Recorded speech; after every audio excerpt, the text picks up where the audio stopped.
குட்டீஸ், இன்னைக்கு நம்ம யானை மாமா ஒரு பெரிய சாகசத்துக்கு கிளம்பிட்டாரு. தலையில ஒரு அழகான தொப்பியை போட்டுக்கிட்டு, வாங்க குட்டீஸ் எங்கூட சாகசத்துக்கு வரீங்களா அப்படின்னு உங்களையும் கூப்பிட்டுக்கிட்டு உற்சாகமா நடந்து வராரு.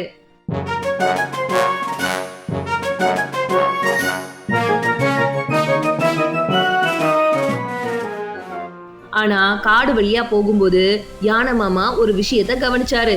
அங்க இருந்த இலைகள் எல்லாம் காஞ்சு போய் மரங்கள் எல்லாம் வாடி போயிருந்துச்சு. ஐயோ, நம்ம காடு ஏன் இப்படி சோகமா இருக்கு? யானை மாமா யோசிச்சப்போ தூரத்துல இருந்து யாரோ அழுகிற சத்தம் கேட்டுச்சு. பக்கத்துல போய் பார்த்தா அங்க இருந்த ஒரு பெரிய பழைய மரம் அழுதுகிட்டு இருந்துச்சு. அது வேற யாருமே இல்ல, நம்ம தாத்தா மரம் தான்.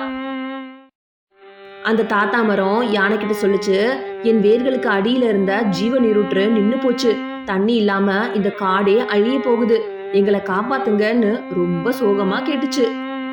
உடனே நம்ம சுட்டி குரங்கும் குட்டி டிராகனும் ஓடி வந்து, நாங்களும் வர யானை மாமா, நம்ம காட்டை காப்பாத்தலாம்னு சொன்னாங்க. குட்டீஸ், இப்போ யானை மாமா அந்த நீரூற்ற கண்டுபிடிப்பாருன்னு நீங்க நினைச்சீங்கன்னா கமெண்ட்ல சொல்லுங்க.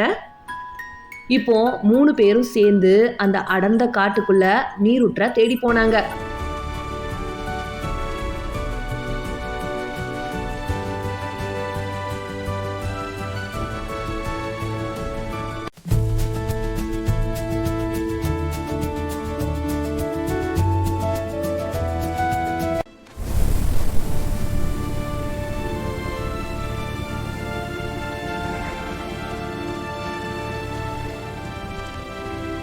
அப்போ அங்க இருந்த ஒரு பெரிய குகை வாசல்ல ஒரு விசித்திரமான பாறை அவங்க வழிய மறைச்சு நின்றுட்டு இருந்துச்சு. அந்த பாறை ஒரு கேள்வி ஒண்ணு கேட்டுச்சு.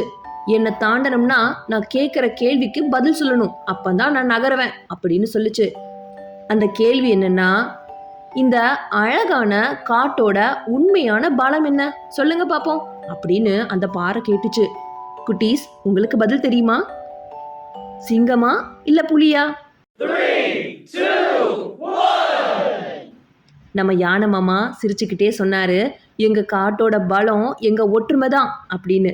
அந்த பதிலை கேட்ட உடனே பாறை மெதுவா வழி விட்டுச்சு. குகைக்குள்ள போய் பார்த்தா ஒரு பெரிய பாறை விழுந்து நீரூற்ற தடுத்து வச்சிருந்துச்சு. நம்ம நண்பர்கள் 3 பேரும் ஒன்னா சேர்ந்தாங்க. டிராகன் தன் நெருப்பால பாறையை சூடாக்க, யானை மாமா தன் பலத்தால தள்ள, குரங்கு சின்ன சின்ன கற்களை எல்லாம் நீக்க, அவங்க ஒற்றுமையா போராடுறத பாருங்க குட்டீஸ்.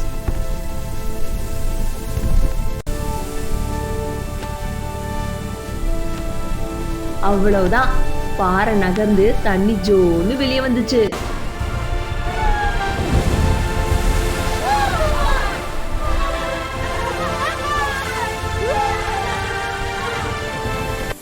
அந்த தண்ணி பட்ட உடனே வாடி போன மரங்கள் எல்லாம் மீண்டும் பச்சை பசேல்னு மாறிடுச்சு.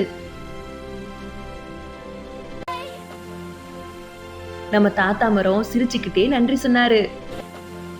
இப்போ யானை மாமா உங்ககிட்ட ஒண்ணு சொல்ல வராரு. பாத்தீங்களா குட்டீஸ், ஒற்றுமையா இருந்தா எதையும் சாதிக்கலாம். நீங்களும் ஒற்றுமையா இருங்க. இந்த மாதிரி யானை மாமாவோட சாகசங்களை தெரிஞ்சுக்கணுமா? அப்போ இந்த வீடியோவுக்கு ஒரு லைக் கொடுத்துட்டு நம்ம சேனலை சப்ஸ்கிரைப் பண்ணி வச்சுக்கோங்க. பாய் குட்டீஸ்.